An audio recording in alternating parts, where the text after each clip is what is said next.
Welcome student.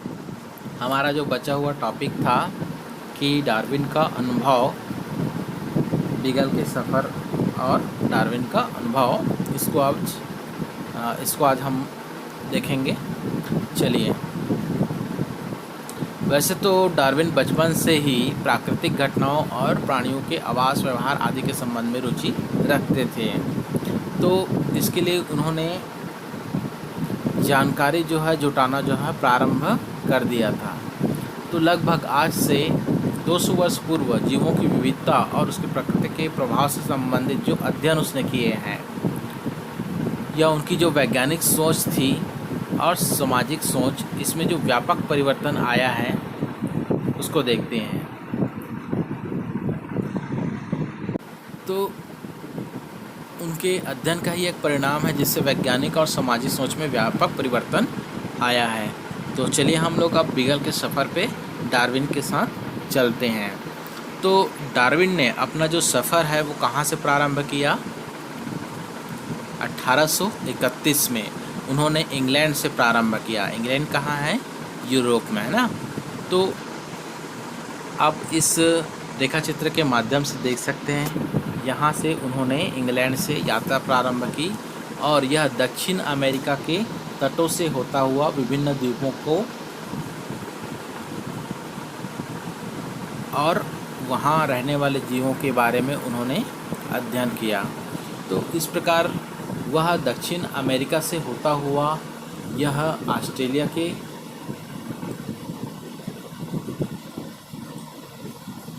क्षेत्रों से, है ना, और दक्षिण अफ्रीका के तटीय क्षेत्रों से होता हुआ अपनी यात्रा को ख़त्म किया। तो इस दौरान उन्होंने अपने अवलोकन में बहुत सारी चीज़ों को देखा, समझा और परखा। तो यहाँ पर उनको एक अन्वेषी यात्रा अपने साथी के साथ, कैप्टन के साथी के रूप में करनी थी, जिसमें उसको क्या करना था?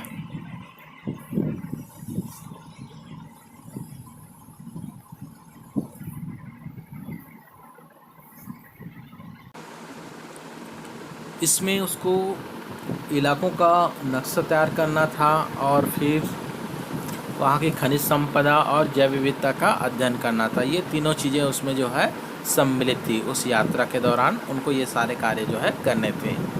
तो जहाज़ में रहने के अलावा अध्ययन के लिए भी एक कक्ष था, जहाँ एक पुस्तकालय की भी व्यवस्था थी। तो कह सकते हैं कि पूरा जहाज़ उनके अध्ययन के लिए अनुकूल था। अब आगे देखें, जो आपको अत्यधिक याद करने वाली जो चीज़ें हैं वो क्या है? बीगल का सफ़र। तो बीगल का सफ़र कब प्रारंभ हुआ? 27 दिसंबर 1831, और ये कब ख़त्म हुआ? 2 अक्टूबर 1836 में। मैं ये सारी चीज़ें आपको क्यों बता रहा हूँ? क्योंकि हो सकता है आपको असाइनमेंट में इसको लिखना पड़ जाए, इसलिए आप इसको याद रखेंगे। चलिए ठीक है, आगे बढ़ते हैं अब डार्विन के अवलोकन पर। डार्विन ने अपने सफ़र के दौरान कुछ महत्वपूर्ण अवलोकन जो किया था वो इस प्रकार है, जो जीवों के विकास का सिद्धांत को प्रतिपादित करने में हमको सहायता करती है। तो डार्विन ने क्या देखा? जब उसने समुद्र के पानी के नमूनों का अध्ययन किया तो उसमें बहुत सारे जीवों को देखा, जहाँ पर खाने और खाए जाने की अद्भुत खाद्य श्रृंखला वहाँ पे नज़र आई। इसके अलावा दक्षिण अमेरिकी जंगलों व पहाड़ों पर तरह तरह के जीव भी उसने देखा, जिसमें हर तरफ संघर्ष था, मरो या मारो का। अर्थात जो जीव बच सकता है वही बचा रहा, शायद उनकी भौगोलिक ज़रूरत के अनुसार जो ढल गया वही जीव बच गया। तो इस प्रकार कह सकते हैं, भोजन के लिए वो जीव आपस में लड़ते थे, या भोजन के कारण अपने आप को कुछ अनुकूलन के माध्यम से डेवलप करते थे, विकास करते थे, जिससे उसका अस्तित्व बचा रहा। यही क्या है? उसकी भौगोलिक ज़रूरत के अनुसार उसके ढल जाने की एक प्रक्रिया है। चलिए, दूसरा इसका अवलोकन क्या था? जब उसने उष्णकटिबंधीय जंगलों का यात्रा की तो उसने विविध प्रकार के प्राणियों और उनके आवास का अवलोकन पहली बार किया। अर्थात उष्णकटिबंधीय जंगल, जो कि हम समझ सकते हैं काफ़ी गर्मी वाले क्षेत्र हैं।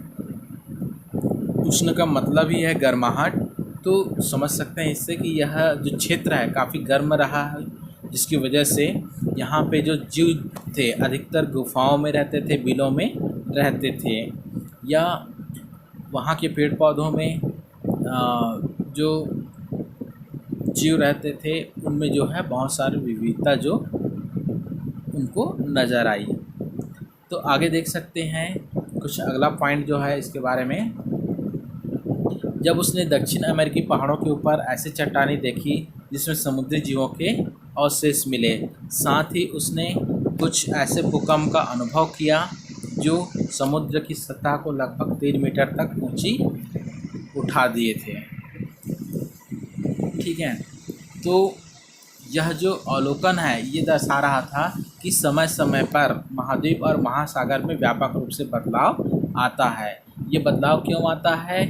प्राकृतिक घटनाओं की वजह से। हो सकता है भूकंप की वजह से ऐसे जो गहरे समुद्र की जो सतह है वो ऊपर उठ जाती होंगी, जो महासागरों जो महाद्वीपों को क्या कर लेती, पूरी तरह से ढक लेती है, जिससे महासागर के जो जीव है ना, उस महाद्वीप में आ जाते हैं और जैसे ही महासागर का तल नीचे जाता है वो उसमें फंसकर रह जाते हैं। और यही एक कारण रहा होगा जिससे चट्टानों पर उनको जो है जीवों के जो जीवाश्म हैं, समुद्री जीवों के जीवाश्म हैं वो मिले होंगे।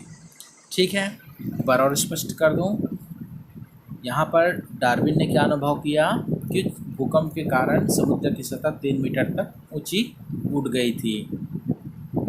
तो इसकी वजह से हो सकता है कि महाद्वीप जो है जलमग्न हो गया हो, या हो सकता है पानी की लहरों की वजह से कुछ समुद्री जीव जो है ऊपर उठ करके इन चट्टानों पर फंस गए होंगे, जिससे उनका जीवाश्म जो है बाद में प्राप्त किया गया। तो ये सारी चीज़ें ये दर्शा रही थी कि महासागर और महाद्वीप में लगातार बदलाव जो है होते रहते हैं। चलिए, उसका अगला अवलोकन क्या है, देखिए। रेतीली समुद्री किनारों के स्थान पर, रेतीली समुद्री किनारों के स्थान पर चट्टानों से घिरे समुद्री किनारों के अवलोकन से डार्विन यह अनुमान लगा पाए कि निरंतर चलने वाली प्रक्रियाओं से भी पृथ्वी की सतह पर परिवर्तन आ सकता है। ठीक है, एक बार और रिपीट कर देते हैं। रेतीली समुद्री किनारों के स्थान पर ऊंचे चट्टानों से घिरे समुद्री किनारों के अवलोकन से डार्विन का यह अनुमान था कि इससे पृथ्वी की सतह पर परिवर्तन आ सकता है। ठीक है ना, जैसे कि आपने पूर्व पॉइंट में आपने पढ़ा कि भूकंप या किसी अन्य प्राकृतिक कारणों की वजह से समुद्र की सतह जो है ऊपर उठती रहती है ना, और इन्हीं के एक परिणाम होगा जिसकी वजह से हम समझ सकते हैं कि यहाँ पर रेतीली किनारों की जगह जो है बड़े बड़े चट्टानें जो है रह गई होंगी। हो सकता है किसी भूकंप या ज्वालामुखी के कारण जो है समुद्र में दबी हुई चट्टानें जो है ऊपर उड़ जाती है ना, जिससे समुद्र का तट जो है इन चट्टानों से घिर जाता होगा। तो ऐसा ही कुछ कारण रहा होगा। चलिए आगे हम पढ़ेंगे। अगला उनका जो बिंदु है वो क्या है कि विशालकाय विलुप्त स्तनधारी सरीसृप इत्यादि के जीवाश्मों से उन्हें पता चला कि पूर्व के जीवों और वर्तमान के जीवों में भिन्नता के साथ साथ समानता भी है। अर्थात पृथ्वी की सतह पर परिवर्तन के साथ साथ जीवों में भी परिवर्तन आया होगा। अर्थात जैसे जैसे कुछ जीव जो है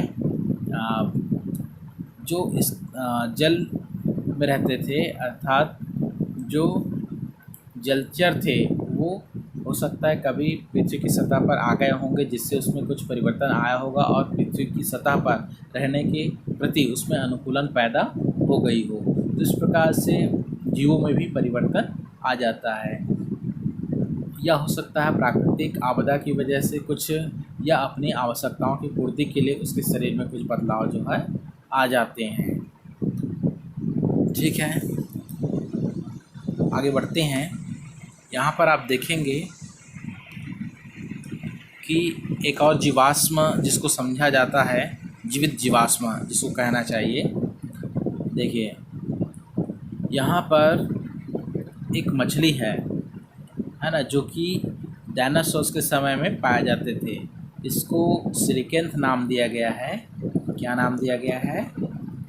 सिलिकेंथ, है ना।